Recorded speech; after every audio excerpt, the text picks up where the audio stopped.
Assalamu alaikum. Surah Al-Isra, this particular page is very threatening, shall I say. Yes, it's loaded with warnings and threats, and it's heavy. So good. That's what we need now on our 25th night of the S.AL ISRAA. Just letting you know, get ready.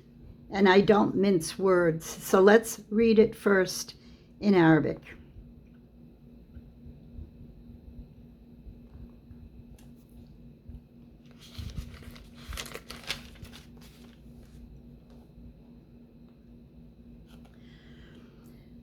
Verses 67 through 75.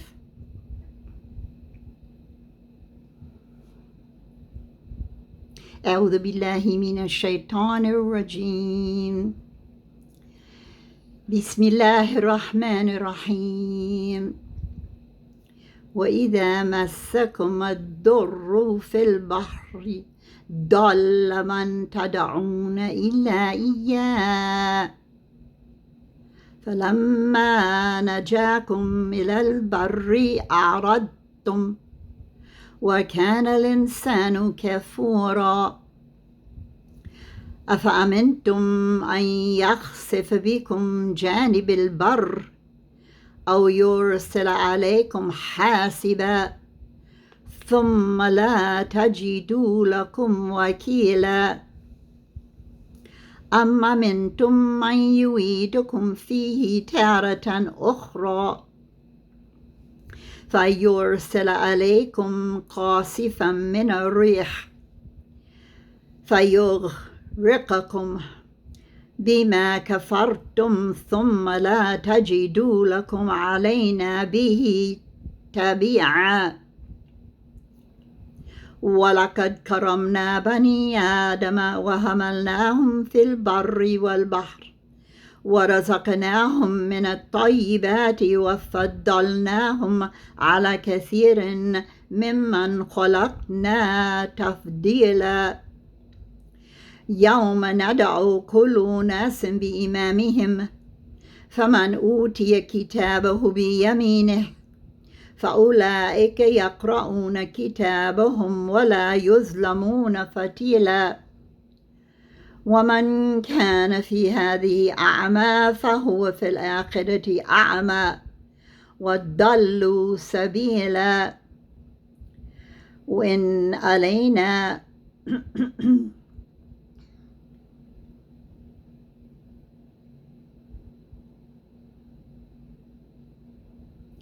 وإن كادوا لا يفتنونك عن الذي أوحينا إليك لتفتري علينا غيره وإذا لا اتخذوك خليلا ولولا أن ثبتناك لقد كدت تركن إليهم شيئا قليلا إذا لأذقناك ضعف الحياة وضعف الممات ثم لا تجد لك علينا نصيرا. It's very threatening and very real. I think anyone can relate to having lived through a lot of this page. Now let's begin with commentary. If you have been touched or taken with harm in the sea, ضل من تدعون إلى إياه.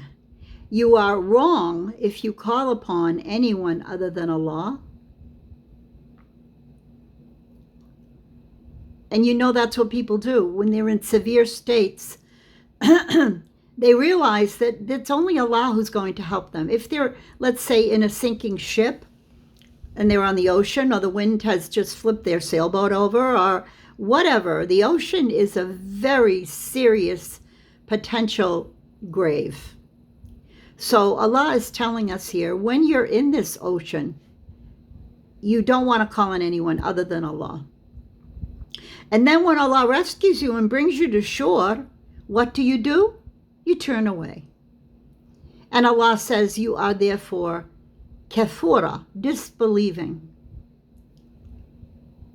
Now what are you going to do if Allah causes the earth to swallow you up?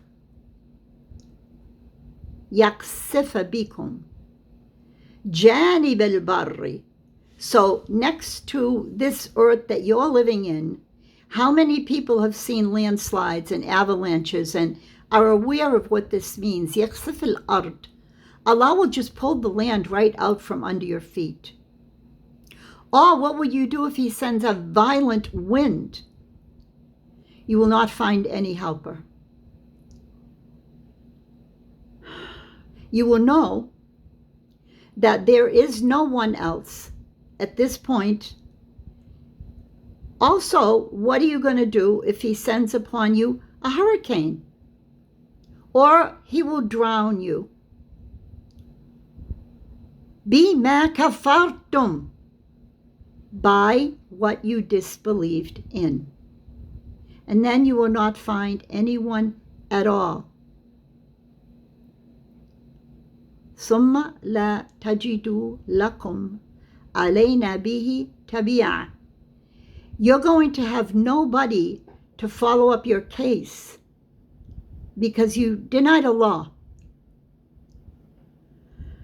Allah said that we have honored you and been generous to you. And we brought you over the land and sea. And we gave you rizq so that you could live therein or thereon. And we favored you over many others of what we had created. We favored you greatly. On the day when everyone will call, oh yes, Yawma nada'u kulla unasin bi-imamihim.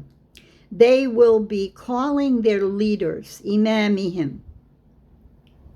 So, if you are given your book in your right hand,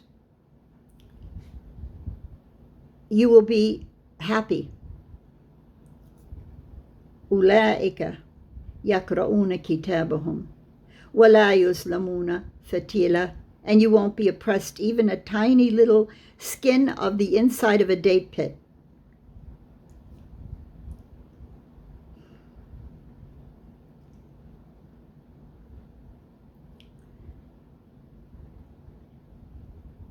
Whoever is blind about this, in this earth, he will be blind on Judgment Day.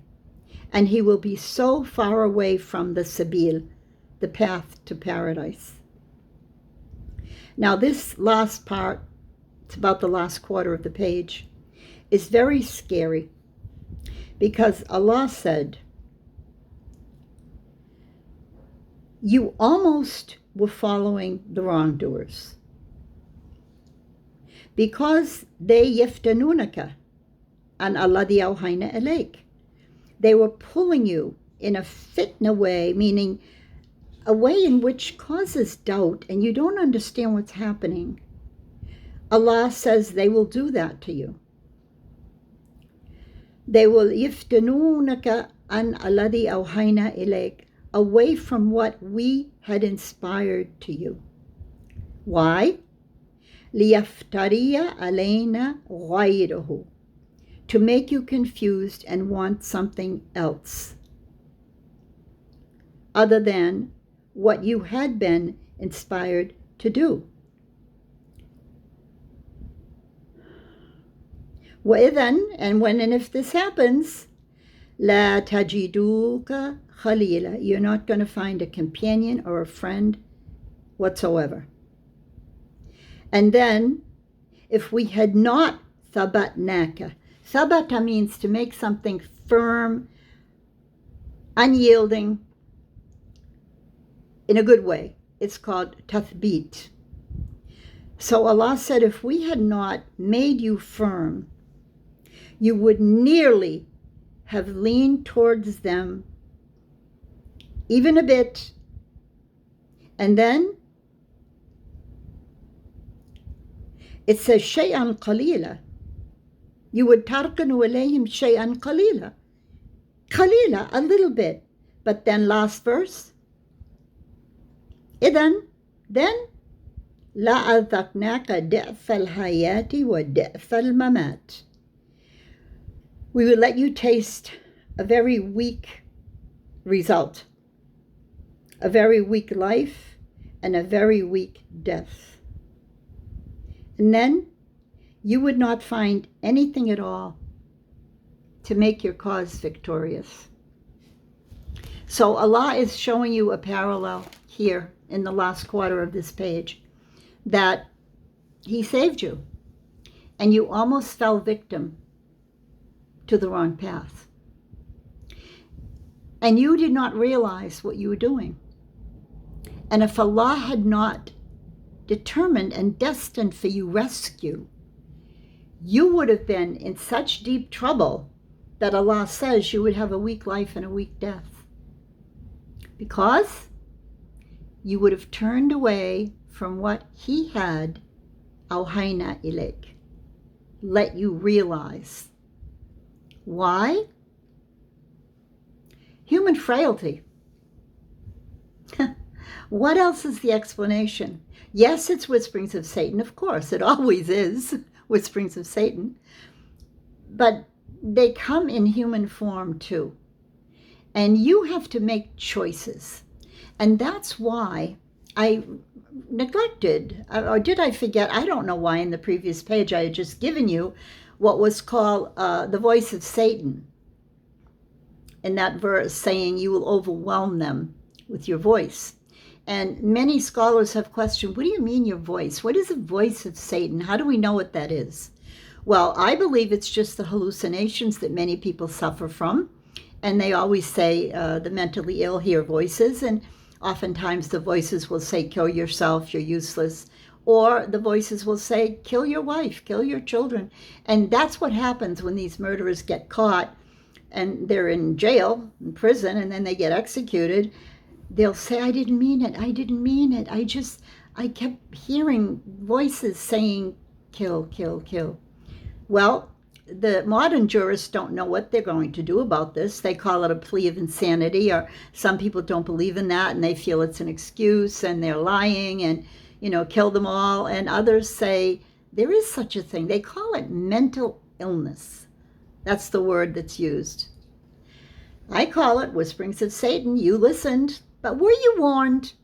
If you were a Muslim, you were warned against this, because Allah tells us Satan is an open enemy to humankind. So take him as your enemy. Very clearly stated in Quran. And fortify yourself with patience and prayer. That's what we Muslims know that we do. If we're smart, that's what we'll do. And we will pray our 5 prayers, and we'll read Quran, and we'll stay away from alcohol and drugs, and we'll lower our gaze from the opposite sex, and we'll try to be good people. What are we going to do with all these? I hate to call them kuffar because they really, really don't know any better. They really don't know any better. And where is the dawah? Where is the serious dawah? Going forward, out on the street, which is where we're supposed to be, passing out pamphlets and chatting up people, anyone, everyone, and mentioning Islam, and trying to help these lost, really lost compatriots of fellow Americans, my fellow Americans. Oh my goodness. It almost seems like child abuse regarding them, that they were not raised properly. They didn't have correct tarbiyah wa ta'aleem.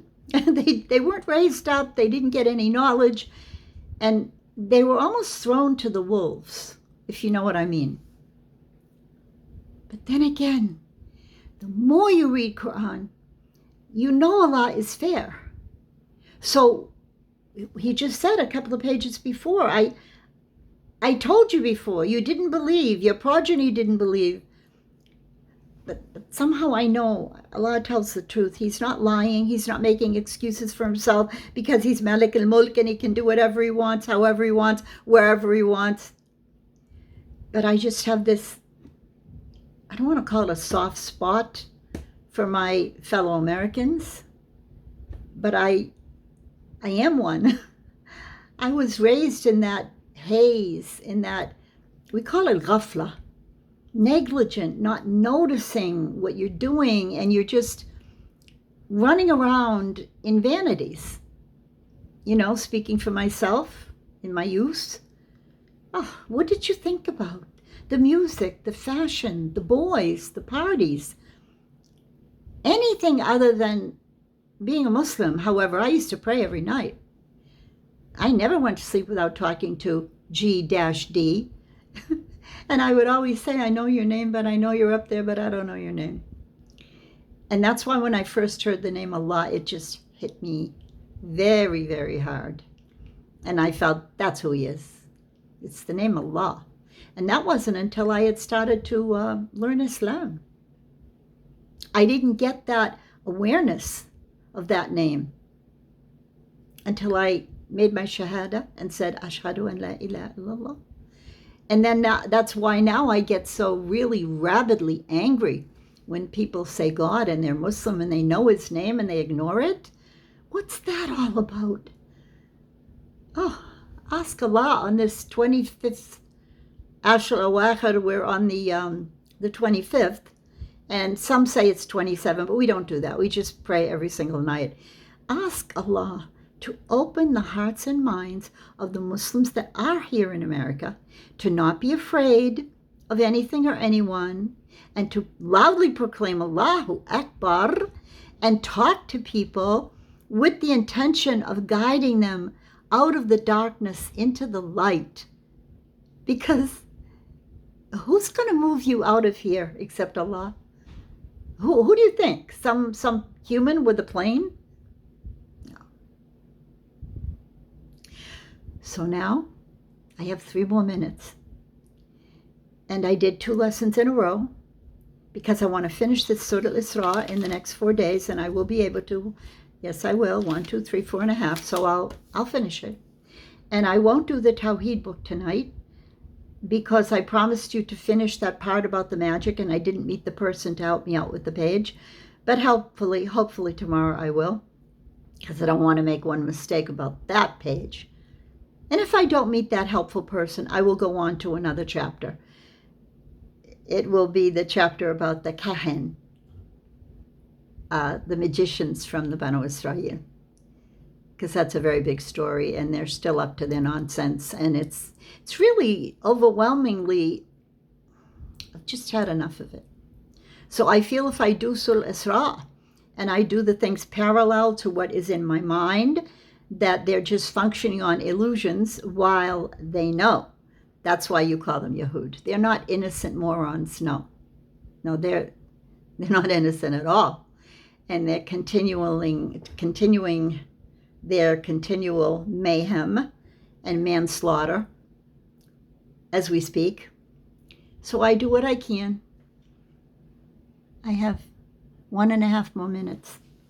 The only thing I know how to do is read, interpret, talk, and analyze.